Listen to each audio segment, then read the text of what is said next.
कि महाकवि कालिदास के इस नाटक में जब सूत्रधार कहता है कि सहृदयों के द्वारा हमारी की गई प्रशंसा जो है वही हमारी सफलता की कसौटी है, और जब तक ऐसा नहीं होता तब तक हम अपने प्रयोग विज्ञान को सफल नहीं मानते, जो वस्तुतः रस विज्ञान के लिए, रस शास्त्र के लिए आवश्यक भी है, क्योंकि काव्य के काव्यत्व का परीक्षक वस्तुतः सहृदय ही होता है। अब उस श्लोक से आगे हम चलते हैं तो यहाँ नटी कहती है कि ठीक है, आपने जो हमें शिक्षा दी, आपने जो बताया वो सही है, लेकिन अब ये बताइए कि इसके आगे जितना काम हम कर चुके हैं, इसके आगे हमें क्या करना है। वो स्पष्ट कहती है कि एवं एतत् अर्थात भवता यदुक्तम तत्सत्यम, आपने जो कहा वो सही है कि सहृदयों की खुशी हमारे लिए सर्वोपरि है। अनंतर करणीयम इदानीम, अब ये बताइए कि इसके आगे क्या करना है। इति आज्ञापयतु, ये आप हमें आदेश दें। अब देखिए यहाँ स्थिति ये है कि नेपथ्य में सारे पात्रों का जो परिधान पहनाना, ड्रेसिंग करना वगैरह सब हो चुका है। अब यहाँ स्टेज पर सूत्रधार हैं और वो नटी है। इन्होंने बता दिया कि देखो तुम्हारे पात्र ठीक है, लेकिन दर्शक भी बहुत अच्छा है, इसलिए दर्शकों के लायक मनोरंजन होना चाहिए। उसने कहा चलो ये बात ही स्वीकार कर ली, अब आगे बताइए। तो आगे के लिए वो कहते हैं कि जब तक हम नाटक आरंभ करते हैं उससे पहले, नाटक की कथा वस्तु के आने से पहले हमें कुछ करना चाहिए। तो क्या करना चाहिए? किमन्यदस्याः परिषदः श्रुति प्रमोद हेतोर गीतात् करणीयमस्ति। अस्याः परिषदः, ये जो परिषद हमारे सामने है, ये जो विद्वानों की सभा हमारे सामने है, इसका तब तक श्रुति प्रमोद हेतु हो जिससे, क्योंकि दृश्य तो आरंभ होने वाला है, नाटक तो आरंभ होगा, तो नाटक आरंभ होने से पहले इनको क्यों न एक गीत सुनाया जाए जो तब तक के लिए इनका श्रुति प्रमोद हेतु हो, इनके कानों को श्रव्य के द्वारा, गीत के माध्यम से इनके कानों को आनंद देगा। क्योंकि नाटक आरंभ होने में विलंब है, तब तक दर्शक जो है, तब तक ये विद्वानों की जो सफा है कहीं अकुलाहट में ना आ जाए कि भाई कितना देर हम बैठे रहेंगे। अब वैसे भी सामान्य कहावत है कि स्टेज खाली नहीं होना चाहिए, कुछ न कुछ चलते रहना चाहिए। तो तब तक के लिए हम क्या करें? तो आदेश दे दिया कि श्रुति प्रमोद को छोड़कर तब तक इसके कानों को आनंद देने वाला, कानों को प्रिय लगने वाला जो सुमधुर संगीत है, उस सुमधुर संगीत को छोड़कर भला और हम क्या कर सकते हैं। अर्थात इनको तब तक एक बेहतरीन गीत सुनाया जाए जो इनके कानों को आनंद दे, श्रवण पेय हो। तो ऐसा गीत प्रस्तुत करो।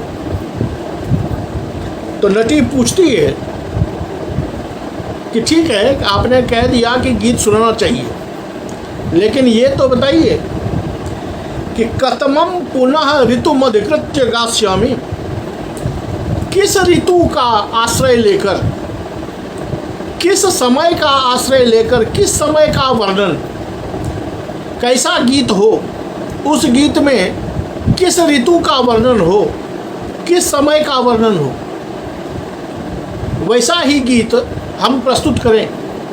अब ये पूछना नटी को आवश्यक था।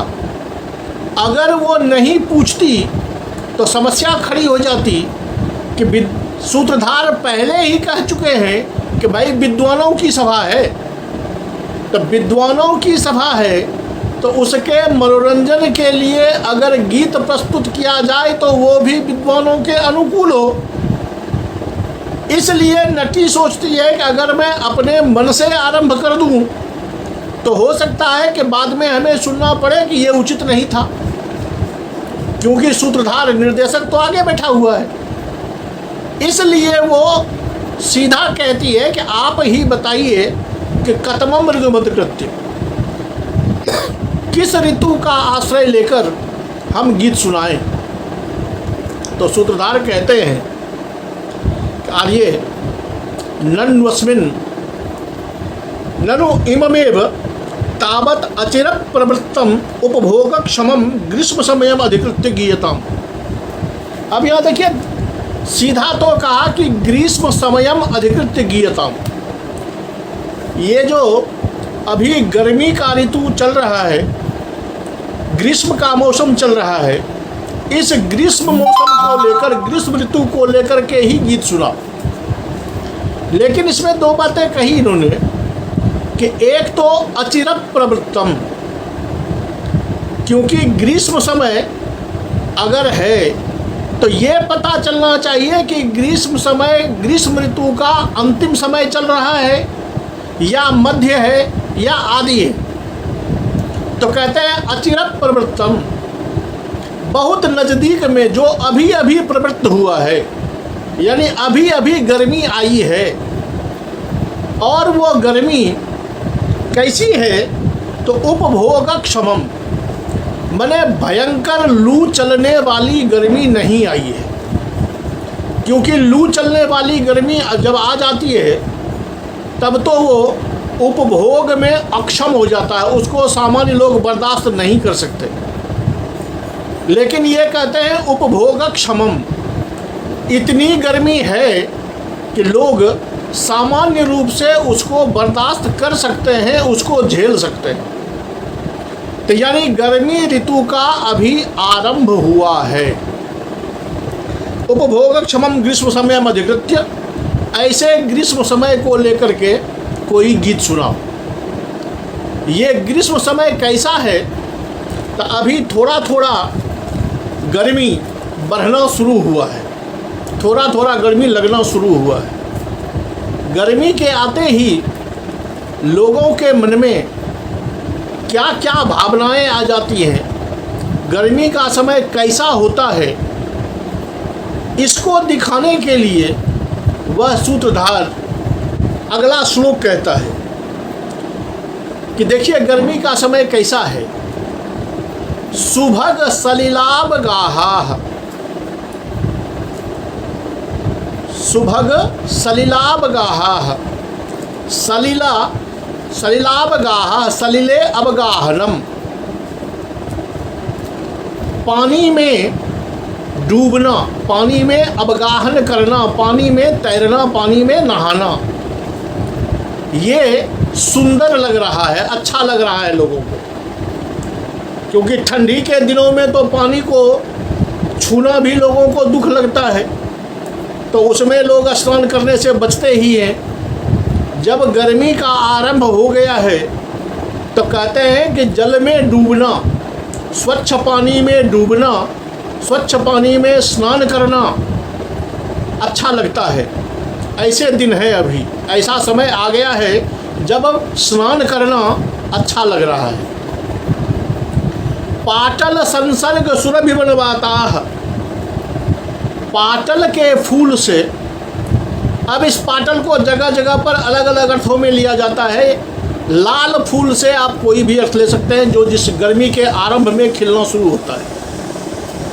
पाटल संसर्ग सुरभि बनवाता, बनवाता, ये जंगल की जो हवाएं हैं वो पाटल फूलों के संसर्ग में आकर, पाटल फूल की खुशबू को लेकर यह जंगल की हवा पूर्ण रूप से सुगंधित हो गई है। तो दो विशेषण हुआ, एक तो ये ऐसा समय है जब पानी में स्नान करना अच्छा लग रहा है, दूसरा ये कि जब लाल फूलों की सुगंधी से जंगल की हवाएं अत्यंत सुगंधित हो गई है। और तीसरा, प्रच्छाय सुलभ निद्रा, प्रकृष्टा छाया प्रच्छाया अतस्याम छायायाम निद्रा सुलभा। चूँकि गर्मी लगती है तो धूप में गर्मी नहीं होगी। जब किसी घने पेड़ की छाया में बैठेंगे तो घनी छाया में एक तो धूप का आवरण हो जाता है और दूसरा शीतलता प्राप्त होती है। तो इस छाया में कोई भी आदमी, कोई भी प्राणी सहजतया निद्रा प्राप्त कर सकता है, सुखपूर्वक सो सकता है। तो प्रच्छाय सुलभ निद्रा, प्रच्छायायाम सुलभा निद्रा, छाया में जाकर के निद्रा जो है वो सुलभ हो रही है।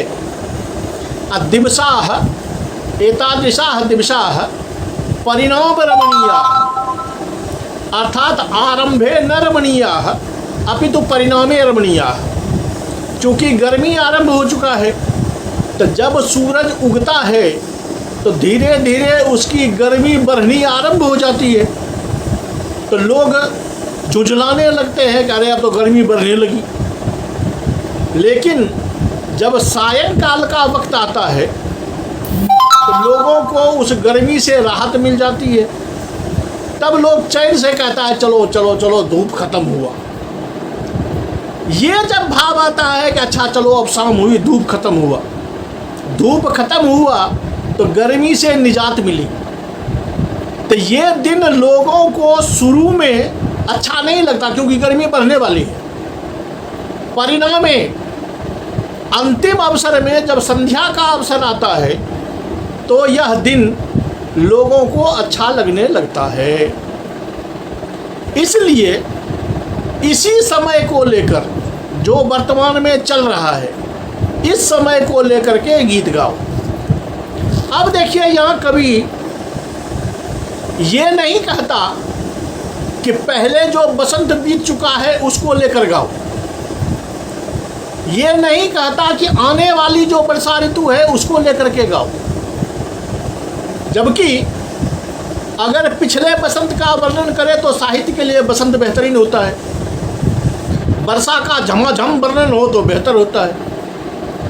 लेकिन ये महाकवि कालिदास की दृष्टि है, कहते ना ना ना ना, आगे पीछे की बात हम नहीं करते। वर्तमान में जो चल रहा है, जो हमारे सामने उपस्थित है, उस विषय को लेकर के तुम सुंदर सा गीत सुनाओ। तो अब इससे हम ये समझ सकते हैं कि वर्तमान काल जो है, जो हमारे सामने घटित हो रहा है, जो दिखाई दे रहा है, इसको अगर हम दर्शकों के सामने प्रस्तुत करेंगे तो वो सहृदयों के लिए ज़्यादा आह्लादकारक होता है, क्योंकि उसे ये भान होता है कि हाँ ऐसा हो रहा है। उससे साधारणीकरण उसका तुरंत बन जाता है। अगर ऐसा न हो तो साधारणीकरण के अभाव में सहृदयों को रसबोध में बाधा आनी शुरू हो जाती है और तब लोग कहना शुरू कर देते हैं ये तो केवल कपोल कल्पना। इसलिए कालिदास कहते हैं अचिरत प्रवृत्तम, अभी अभी जो ऋतु प्रवृत्त हुआ है उसको लेकर के गीत सुनाओ। इससे आप ये भी समझ सकते हैं कि अभिज्ञान शाकुंतलम नाटक लिखना कब शुरू हुआ। तो लिखना तब शुरू हुआ जब गर्मी का ऋतु आरंभ हो चुका था। उसी समय कालिदास ने इसको लिखना शुरू किया होगा।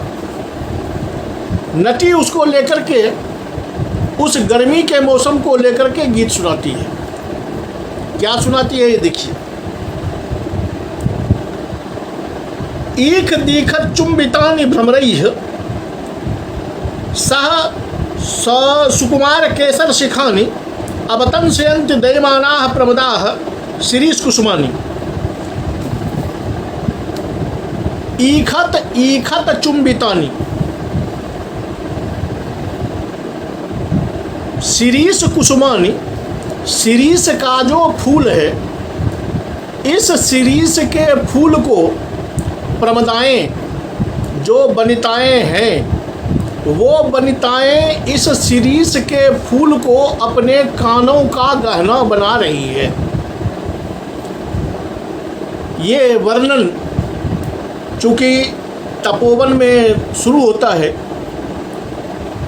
तो जंगल की जो स्थिति है, वन्य भूमि जो है, उस वन्य भूमि की स्थिति को वर्णन करता है। और जिस समय महाकवि कालिदास इसको लिख रहे होंगे, उस समय का जो समाज होगा, उस समय का जो श्रृंगार था, वो श्रृंगार वस्तुतः प्रकृति से ही किया जाता था। उस समय कोई कृत्रिमता नहीं थी। तो कृत्रिमता जब नहीं थी तो प्रकृति से ही श्रृंगार होता था, जिसका महाकवि कालिदास ने अपने मेघदूतम में बहुत बढ़िया वर्णन किया है। चूड़ा पासे नभकुरबकम चारु करणे श्रीसम सीमंते पीत दुर्गमजम जत्र नीपम बधूनाम। तो वहाँ जत्र करणे श्रीसम,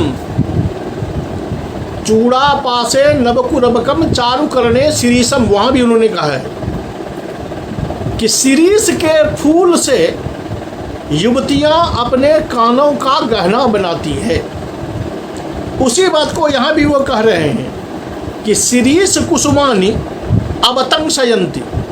शिरीष के जो फूल हैं, उन फूलों को ये लड़कियाँ, अब दयमाना से दोनों अर्थ लेते हैं लोग। एक तो अर्थ लेते हैं कि सदया, दयापूर्वक, दया वाली जो स्त्रियां हैं, तो वो अर्थ थोड़ा जचता नहीं है।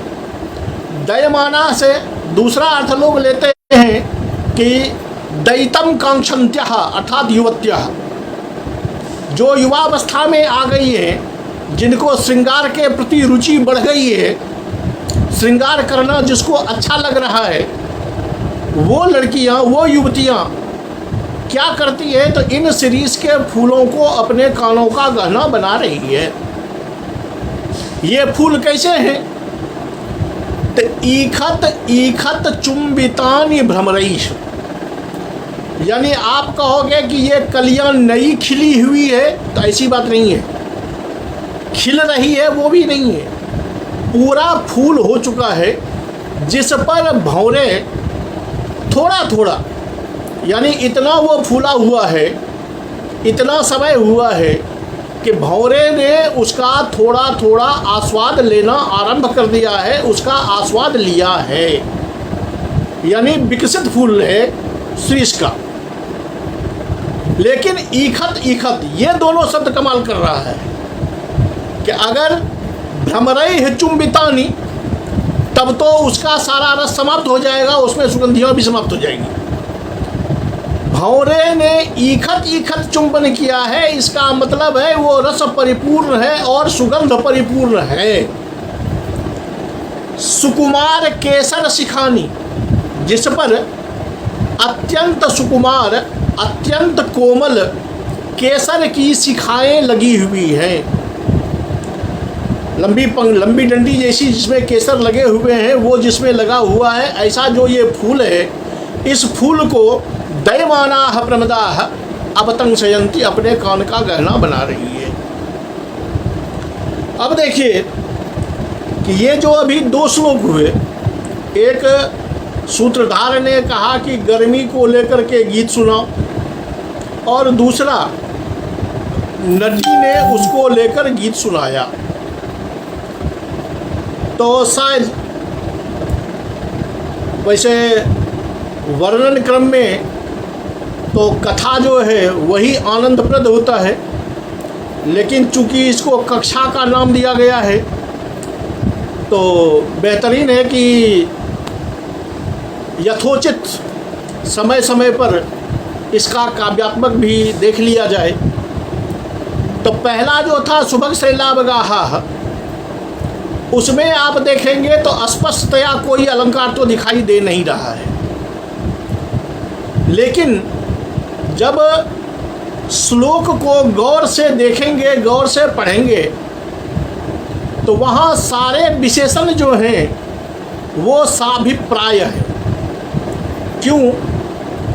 तो जब इन्होंने कहा है कि अचिर प्रवृत्तम उपभोग क्षमम, अचिर प्रवृत्त और उपभोग का के क्षम ग्रीष्म ऋतु को अधिकृत करके गीत गाया जाए, तो उस अचिर प्रवृत्तता को और उपभोग क्षमता को दिखाते हुए ये विशेषण इन्होंने लगाए हैं कि अभी पानी में स्नान करना अच्छा लगता है, छाया में नींद अच्छी आती है, पाटल के फूल खिले हुए हैं उसकी सुगंधी है, और दिवस के अंत में दिन रमणीय हो जाता है।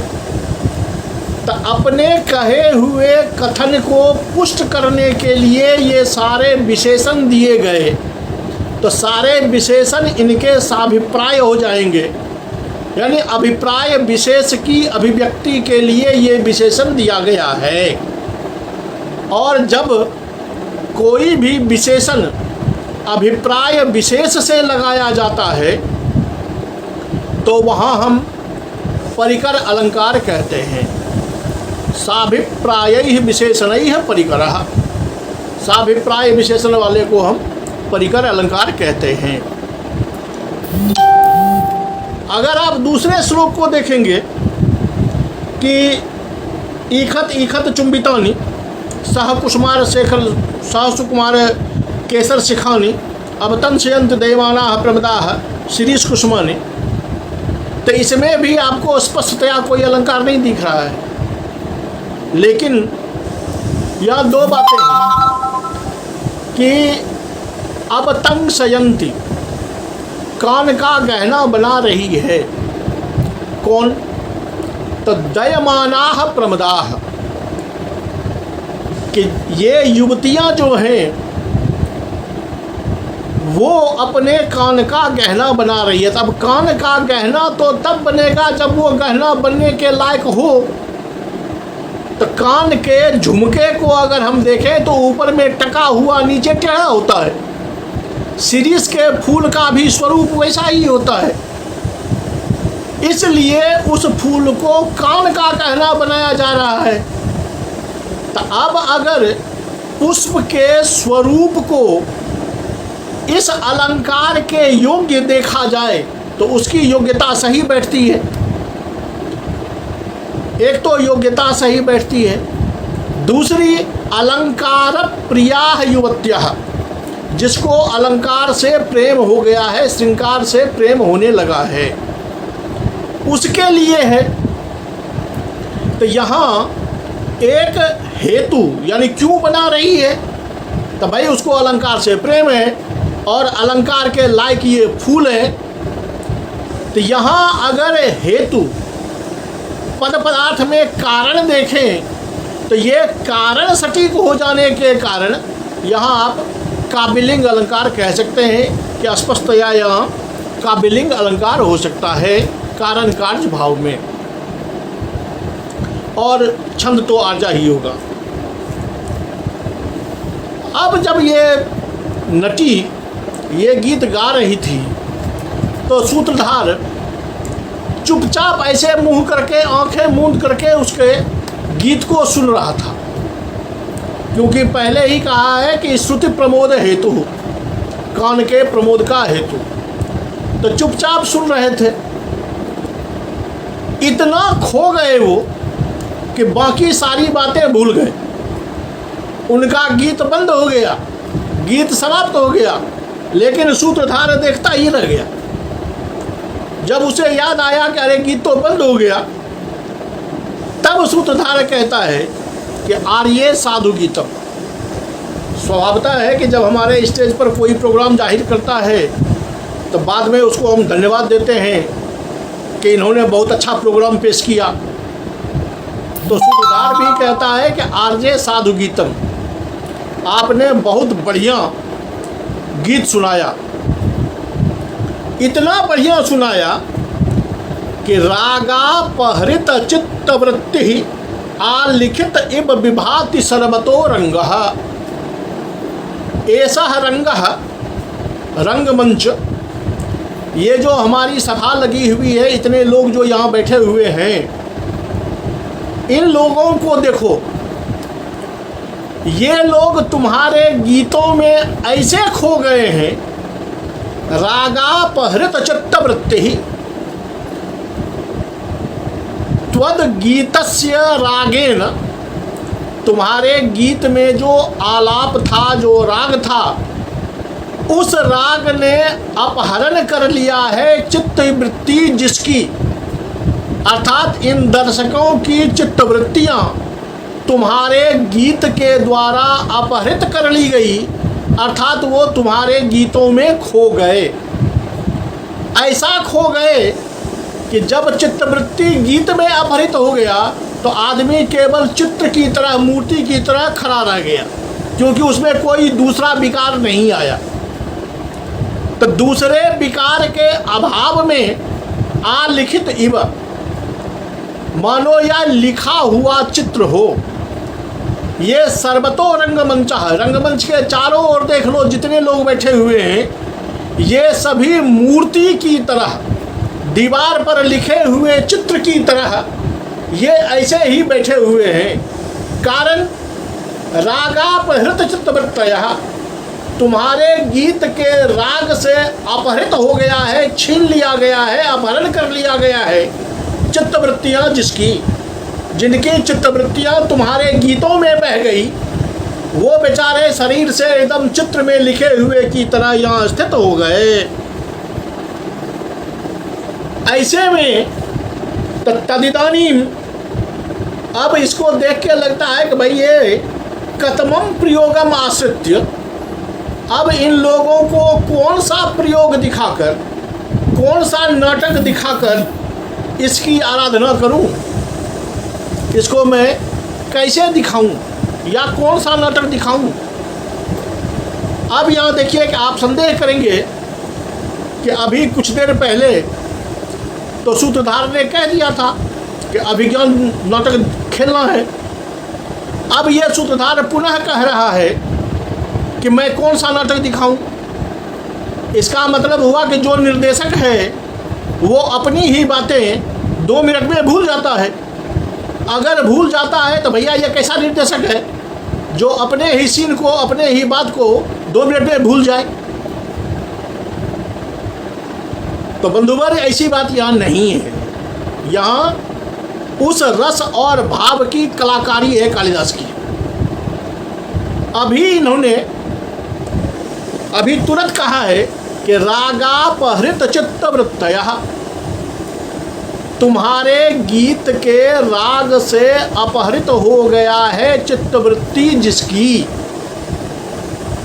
अब गौर कीजिए कि अगर चित्तवृत्ति अपहरित हो गई तो स्वभावतः है कि चित्तवृत्ति में जो भी बातें थी वो तो सभी उस गीत में अपहरित हो गया, आदमी जीरो हो गया है, शून्य हो गया है। अगर सूत्रधार अपनी स्थिति दिखाते हुए ये दिखाना चाहता है कि जैसे मैं अपनी ही बातों को भूल करके तुम्हारे गीत में खो गया था, वैसे ही यह सभा सारी बातें भूलकर तुम्हारे गीतों को सुनने में व्यस्त हो गई थी, तुम्हारे गीतों को सुनने में लग गई थी। उसके लिए वो कहता है, यानी ये दिखाता है कि मैं स्वयं भूल गया, यानी उसको ये पता नहीं है, क्योंकि वो उसकी भी चित्तवृत्ति अपहृत हो गई थी, क्योंकि सर्वतो रंगः कहा है, रंगमंच पर जितने भी हैं सबकी स्थिति ऐसी हो गई है। तो ये स्थिति ये दिखाता है कि वास्तविक में इस गीत को सुनकर वो दर्शक जो है, वहाँ उपस्थित जो लोग हैं, वो अपहृत चित्तवृत्ति हो गए थे। क्योंकि जो ही सूत्रधार कहता है कि मैं किस बात को लेकर के गीत सुनाऊं, तो स्वाभाविक है कि नटी को तो वो बात याद है। नटी कहती है कि ननु प्रथममेव आर्जेन आप आज्ञप्तम अभिज्ञान शाकुंतलम नाम अपूर्वम नाटकम अभिनीयतामिति। कहता है अरे साहब, आपने तो पहले ही हमें आदेश दे रखा है कि महाकवि कालिदास द्वारा विरचित जो अपूर्व अत्यंत सुंदर अभिज्ञान शाकुंतलम नाम का नाटक है, उस नाटक को यहाँ प्रस्तुत करना है। ये बात तो आप हमें पहले ही कह चुके हैं। जब पहले ही कह चुके हैं तो तात्पर्य ये भी हो गया कि आप पहले ही कह चुके हैं, तो फिर आप पूछ क्यों रहे हैं कि किस नाटक का आश्रय लूँ। तो सूत्रधार इस बात को समझ गया कि हो मैंने पहले इनको बता दिया था, अब मैं भूल गया। तो वो तुरंत जवाब देता है, क्योंकि प्रश्न ये खड़ा होता है कि आप अपनी ही कही हुई बातों को भूल कैसे गए। तो उसको संभालते हुए तुरंत सूत्रधार कहता है कि आर्य सम्यक अनुमोदितोस्मि, अरे तुमने मुझे सही याद दिलाया, ये आदेश मैं तुमको पहले ही दे चुका हूँ, ये तुमने अच्छा हमें याद दिलाया, लेकिन करूँ क्या। अस्मिन् क्षणे बन खलु विस्मृतम मये तत्, ये बातें तुमको हम ही ने बताई थी, लेकिन फ़िलहाल इस वक्त ये क्षण जो है, इस क्षण में मैं वो बातें भूल चुका था कि तुमको मैंने पहले ही कोई आदेश दिया है। क्यों भूल चुका था, तो उसके दो कारण। एक तो कारण पहले ही बता दिया था, रागा परिचित वृत्तयः।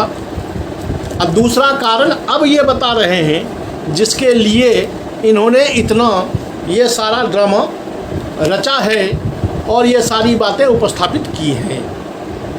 क्या? तो कहते हैं तवास्मि गीत रागेन हारिना प्रसभम हृतः एस राजेब दुष्यन्तः सारंगे नातिरंगसा, कि तब गीत रागेन तुम्हारे गीतों में जो राग था, जो आस्वाद था, जो आलाप था, वो आलाप या वो राग, वो रस प्रवाह इतना मनोहारी था। हारिना रागेन, केवलम रागेन नहीं, हारिना रागेन, जो यहाँ बैठे हुए लोगों की चित्तवृत्ति का हरण करने में समर्थ है, जिसने मेरी चित्तवृत्ति का भी हरण कर लिया था। तो हारिना रागेन, चित्तवृत्ति को हरण करने में समर्थ जो है राग, उस राग के द्वारा प्रसभम हृतः, प्रसभम बलात्, उस गीत के राग ने, उस गीत की आस्वादात्मकता ने मेरे चित्त को या मुझे ही अपहरण कर लिया था।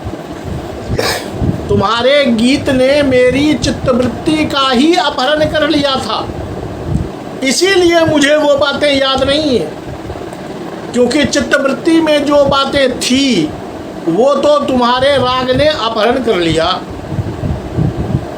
कैसे?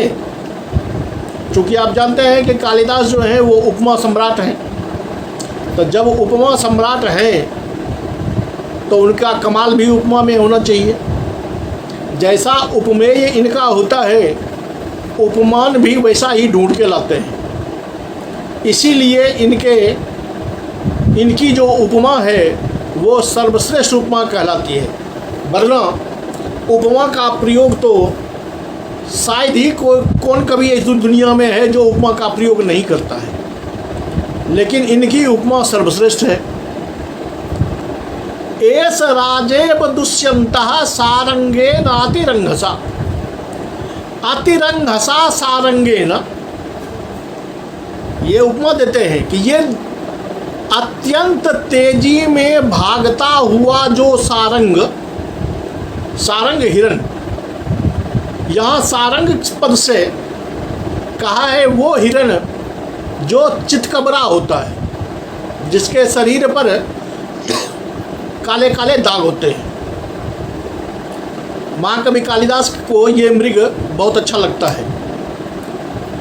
तो अतिरंघसा सारंगेन, अत्यंत तेजी में भागता हुआ, दौड़ता हुआ जो हिरण है, उस हिरण ने जैसे राजा दुष्यंत का अपहरण कर लिया है। अपहरण से मतलब ये हुआ कि हरिण आगे जा रहा है और दुष्यंत उसके पीछे जा रहे हैं। दुष्यंत का लक्ष्य जो है वो हरिण है, क्योंकि दुष्यंत की चित्तवृत्ति को हरिण ने अपहरण कर रखा है। दुष्यंत का लक्ष्य सारी चित्तवृत्ति उस हरिण पे टिका हुआ है। वो ये नहीं देख रहे कि मैं जंगल में कितना दूर आ गया, कितनी दूरी मैं तय कर गया, कौन सा रास्ता पार कर गया, इस बात का भान उन्हें नहीं है। तो उस हरिण के द्वारा हरण कर लिया गया है चित्तवृत्ति, जिसकी ऐसा जो राजा दुष्यंत, उस दुष्यंत को या वो दुष्यंत का चित्तवृत्ति, उस दुष्यंत की चित्तवृत्ति जैसे हरिण ने अपहरण कर ली थी, वैसे ही मेरी चित्तवृत्ति को तुम्हारे गीत ने हरण कर लिया। तो तुम्हारे गीतों के द्वारा मेरा अपहरण वैसे ही हो गया था जैसे हरिण के द्वारा दुष्यंत का अपहरण हो रहा है। या अब अपहरण शब्द का आप वर्तमान का अर्थ मत लीजिएगा, अपहरण जो चोरी करके लेके भाग जाता है, क्योंकि शब्द से नहीं भाव से देखिए कि हरिण आगे जा रहा है और मृग पीछे जा रहा है। दुष्यंत इस बात को भूल चुका है कि मैं कितनी रास्ता पार कर चुका हूँ, क्योंकि उनका एकमात्र लक्ष्य वो हरिण है। उसी तरह यहाँ दर्शक जो है वो सर्वतो बाकी सारा भाव छोड़ करके एकमात्र उस गीत सुनने में अपनी चित्तवृत्ति उन्होंने लगा दी थी, इसलिए बाकी सारे बात भूल गए। तो कहते हैं कि हरिण ने जैसे दुष्यंत को अपनी ओर आकृष्ट कर लिया है, वैसे ही तुम्हारे गीतों ने मेरा हरण कर लिया था, मुझे अपनी ओर आकृष्ट कर लिया था। इसलिए मुझे ये याद नहीं रहा था कि मैंने पहले तुम्हें कोई आदेश दिया था। अब ये नाटक का दृश्य उपस्थित हो गया उपमा के द्वारा कि एस राजेव दुष्यंत सारंगे नातिरंगसा अतिरंगसा सारंगेण दुष्यंत इव। तब अतिरंग जो सारंग है, जो अत्यंत तेजी में भागा जा रहा है और उसके पीछे दुष्यंत भागे जा रहे हैं, क्योंकि हरिण को लक्ष्य करके दुष्यंत दौड़ रहा है। ये दृश्य है नाटक का, और ये दृश्य अब आपके सामने उपस्थित होने वाला है। अब यहाँ आकर के इतना कह के ये दिखा दिया कि मेरा अपहरण तुम्हारे गीत ने कर लिया था। कैसे? तो जैसे देखो हरिण ने राजा दुष्यंत का अपहरण कर लिया है, आगे दिखा दिया। आगे जो ही दिखाया पर्दा हटा, आगे हरिण भाग रहा है, पीछे पीछे दुष्यंत दौड़ रहे हैं, और तुरंत इति निष्क्रांतो, ये दोनों जो हैं वो दृश्य दिखा करके ये दोनों स्टेज से हट जाते हैं। ये दृश्य खत्म, विष्कंभक इनका यहाँ ये प्रस्तावना जो है वो यहाँ समाप्त होता है, और वो दृश्य सामने उपस्थित होता है जिसमें जंगल का दृश्य है। राजा दुष्यंत रथ पर सवार हैं और आगे आगे हरिण भागा चला जा रहा है। यहाँ प्रस्तावना में एक बात सामने आई कि नाटक का आरंभ जो हो रहा है वो गर्मी के दिन में हो रहा है। तो आप जानते हैं कि अभिज्ञान शाकुंतलम जो है वो श्रृंगार प्रधान नाटक है, और श्रृंगार के लिए अगर किसी ऋतु का चयन किया जाए तो सामान्यतया कोई भी व्यक्ति बसंत ऋतु को ही चुनता है। स्वयं कालिदास कहते हैं कि सर्वम प्रिये चारुतरम बसंते, कि बसंते सर्वम प्रियम, बसंत ही एक ऐसा ऋतु है जिसमें सब कुछ प्रिय होता है। तो स्वयं कालिदास एक तरफ में सर्वम प्रियम चारुतरम बसंते, और अभिज्ञान शाकुंतलम ऐसा नाटक जो श्रृंगार प्रधान है और विश्व प्रसिद्ध नाटक है, उस नाटक का आरंभ गर्मी में हो रहा है। और इतना ही नहीं, 1, 2, 3, 4 चौथा अंक जो इनका सबसे विशिष्ट है, चौथे अंक तक गर्मी ऋतु ही चलता रहता है, 4 अंक तो उसी में बीत जाते हैं। तब आपके मन में यह शंका होगी कि भाई कालिदास ने गर्मी ऋतु में नाटक को आरंभ क्यों किया?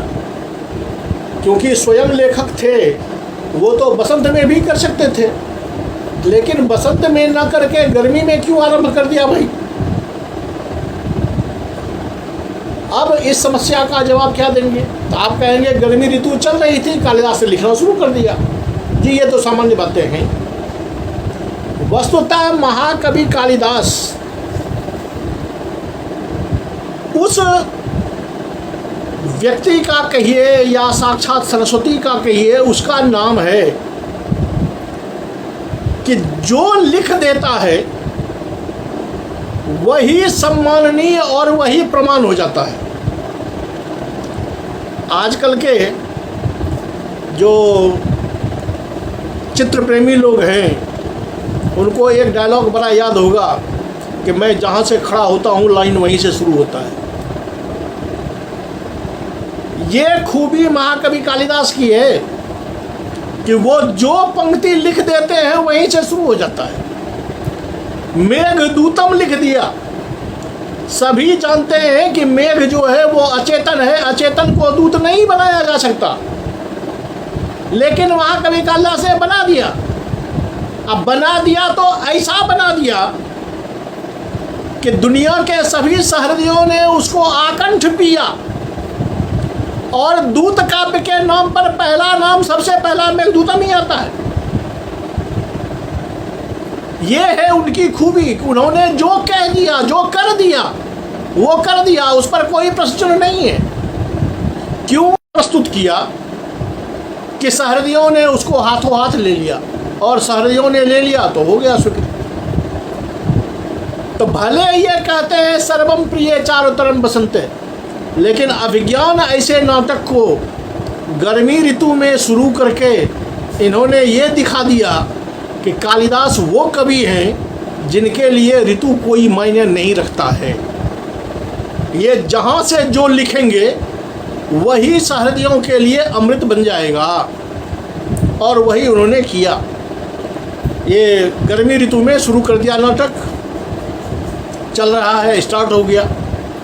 अब जो पहला दृश्य आपके सामने है वो दृश्य जंगल का दृश्य है, जिसमें दुष्यंत हरिण के पीछे भागे चले जा रहे हैं और हरिण आगे आगे दौड़ता जा रहा है।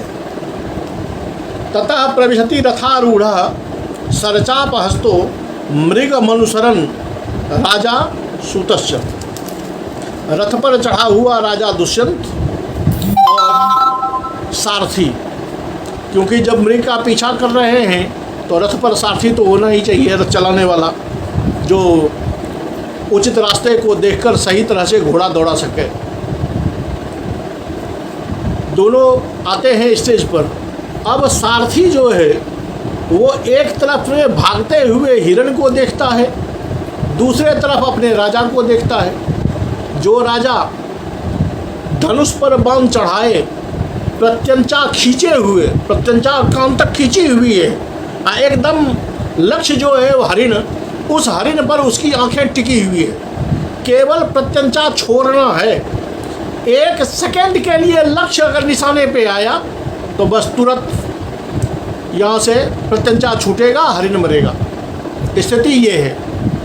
तो न इनकी आंखें लक्ष्य से हट रही है, केवल वो सारथी जो है वो ये देख रहा है कि ये बाण छूटेगा कब। इधर बाण को देखता है, उधर हरिण को देखता है। इस स्थिति में वो सारथी कहता है कि राजन आयुष्मान, कृष्ण सारे ददत चक्षुस्त्वयि चाधिज्य कार्मुके मृगानुसारिणम साक्षात पश्यामीव पिनाकिनम। यहाँ देखिए कि कृष्ण सारे, ये जो कृष्ण सार मृग है,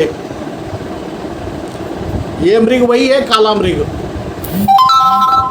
कृष्ण सारे ददत चक्षु, मेरी आंखें जो हैं वो एक ओर तो इस कृष्ण सार मृग पर टिका हुआ है, और दूसरी ओर आधिज्य कार्मुके त्वयि। आधिज्य कार्मुक, कार्मुक माने धनुष, और अधिज्यम, ज्या माने होता है धनुष की डोरी। ये धनुष की डोरी कभी धनुष से चढ़ी हुई होती है, कभी उतरी हुई होती है। जब धनुष शांत रखा होता है तो डोरी उतरी हुई होती है, जब धनुष लक्ष्य साधने को तैयार होता है तो डोरी चढ़ी हुई होती है। तो धनुष पर, जिस धनुष पर डोरी चढ़ी हुई है, यानी पूरा तैयार है वो, और उस पर त्वयि च आधिज्य कारमुके, धनुष पर डोरी चढ़ाए हुए आप पर मेरी आंखें हैं। एक तरफ में आप पर आंखें हैं, एक तरफ में कृष्ण सार पर है।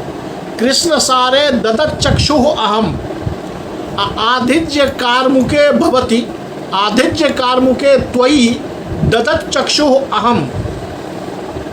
ये जब दोनों को देखता हूँ और मिलाता हूँ तो मैं कैसे देख रहा हूँ आपको?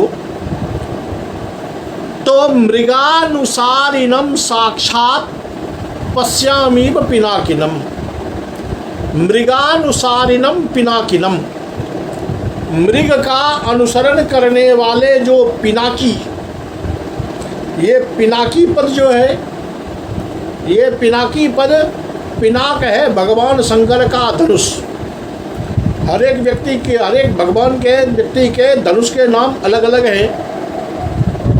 जैसे सार्ंग नाम है भगवान विष्णु के धनुष का, गांडीव नाम है अर्जुन के धनुष का, वैसे भगवान शंकर का जो धनुष है उसका नाम है पिनाक।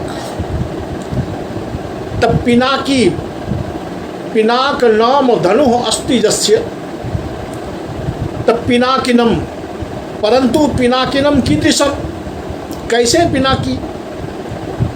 तो मृगानुसारिणम, मृग का अनुसरण करने वाले जो पिनाकी, क्योंकि इस समय राजा जो है वो भी मृग का अनुसरण कर रहा है और धनुष पर डोरी चढ़ाए हुए, धनुष को हाथ में लिए हुए वैसे ही खड़ा है जैसे पिनाकी खड़े थे। वो कहानी, पुराण की कहानी आती है, कहते हैं जब सतीदाह हो चुका था और भगवान शंकर क्रोध में आ गए थे तो दक्ष हरिण बनकर जंगल की ओर भाग गया था। उस हरिण को मारने के लिए भगवान शंकर अपना धनुष लेकर उसके पीछे दौड़ते हुए चले जा रहे थे। उसी दृश्य को याद करके कहते हैं कि मृगानुसारिणम साक्षात, मृग का अनुसरण करने वाले जो पिनाकी हैं, जो भगवान शंकर हैं, उसकी तरह मैं आपको देख रहा हूँ। पश्यामी इव, अब यहाँ इव पद जो है, मृगानुसारिणम साक्षात पश्यामीव पिनाकिनम, ये इव पद उपमावाचक है, यहाँ उत्प्रेक्षा नहीं है, क्योंकि ये कहानी सत्य है। जैसे भगवान शंकर उस मृग के पीछे अपना धनुष लेकर के दौड़ रहे थे, उस समय भगवान शंकर की जो स्थिति थी वही स्थिति आपकी है। आपको मैं उसी भगवान शंकर की तरह देख रहा हूँ। तो स्पष्ट उपमालंकार स्पष्ट है। कृष्ण सारे ददत चक्षुः त्वयि चाधिज्य कारमुके, यहाँ त्वयि दुष्यंत का विशेषण है कि आधिज्य कारमुके त्वयि कृष्ण सारे च ददत चक्षुः अहम। वो सारथी कह रहा है कि मैं जब इन दोनों को देखता हूँ, एक तरफ आपको देखता हूँ, एक तरफ मृग को देखता हूँ, तो मैं आपको उसी तरह देख रहा हूँ कि मृगानुसारिणम साक्षात पश्यामी पिनाकिनम, मृग का अनुसरण करते हुए जो पिनाकी थे भगवान शंकर, उस भगवान शंकर की तरह ही मैं आपको देख रहा हूँ। लेकिन ये रथ भी दौड़ रहा है, आगे हरिण भी भाग रहा है, जंगल का रास्ता है। इसमें कुछ दूर चलकर वो हरिण जो था, पहले ही कह दिया गया है हारिना, हरण करने वाला है। तो राजा दुष्यंत को भी ये भान होता है कि इस मृग ने तो हमें दौड़ाते दौड़ाते जंगल में बहुत दूर तक खींच लाया है, न जाने कहाँ से मैं इसके पीछे भाग रहा हूँ। ये अब भी मेरे बाण के लक्ष्य में, यानी जहाँ तक मेरा बाण जा सकता है उस दायरे में ये अभी तक नहीं आया है।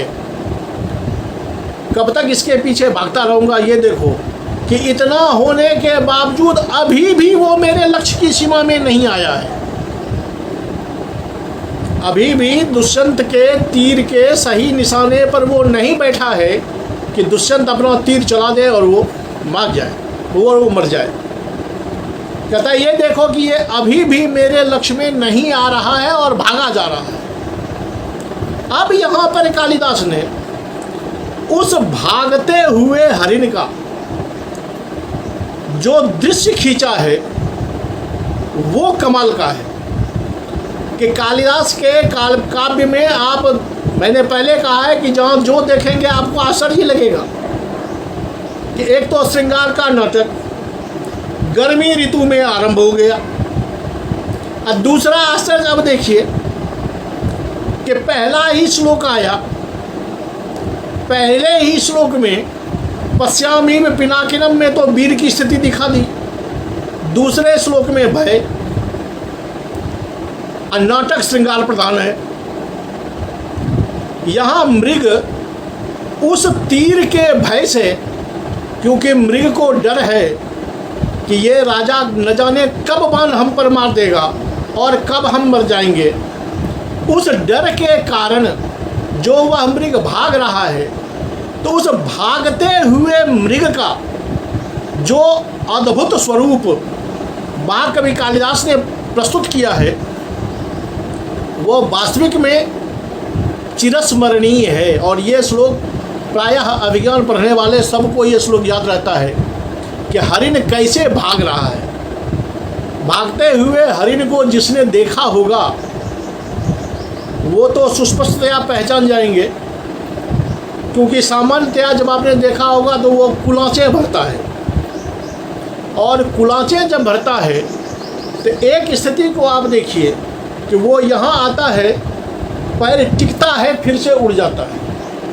इस समय उसका आगे का जो सीना भाग है ऐसा लगता है कि पीछे का भाग इस भाग में स्प्रिंग की तरह चिपक गया, और जो ही चिपका अगला भाग फिर लंबा हो गया।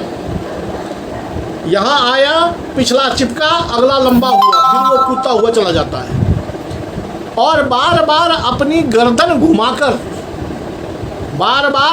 गर्दन घुमाकर उस रथ को भी देख रहा है कि रथ कितनी दूरी पे है, उसी हिसाब से उसको भागना है। ये बहुत बेहतरीन भागते हुए मृग का वर्णन गजब का कालिदास का है। ग्रीवा भंगाभिरामम मुहुरनुपतत चंदने बद्ध दृष्टि पश्चार्धेन प्रविष्टः सरपतन भयाद भूयसा पूर्व कायम दर्भैरर्धावलीढैः श्रम विवृत मुख भ्रंशभिः कीर्ण वर्तमा पश्यो दग्र प्लुतत्वात् बियति बहुतरम स्तोक मुर्व्याम प्रयात। कल के पाठ में आरंभ किया जाएगा इस दृश्य। ये बहुत मनोहर और बहुत ही मनोरम दृश्य है, इसलिए इस दृश्य को आप लोग भी एक बार अपनी अपनी पुस्तकों में देख सकते हैं कि कितना मनोरम दृश्य है। और दृश्य के निर्माण में, दृश्य बनाने में महाकवि कालिदास की तो कोई जवाब है ही नहीं, क्योंकि नाटक अभी शुरू हुआ है। आप देखते चलिए कि ये कैसा कैसा दृश्य बनाते हैं, और उस दृश्य के निर्माण को देख करके ही उनकी कलाकृति, उनके चित्रण की कुशलता आप तक पहुंचेगी शब्दों के द्वारा, क्योंकि कवि शब्द के चितेरे हैं। ये फोटो बना के तो नहीं गए, हाँ शब्द के रूप में उस दृश्य को गूंथ कर हमारे सामने गए हैं, जिन शब्दों को लेकर हम उस चित्र का दर्शन कर सकते हैं। तो कल भागते हुए मृग के वर्णन से अपना अध्याय, अपना पाठ आरंभ करेंगे। आज की कक्षा यहीं समाप्त करते हैं। तब तक के लिए आप लोगों का सादर अभिनंदन और हार्दिक धन्यवाद।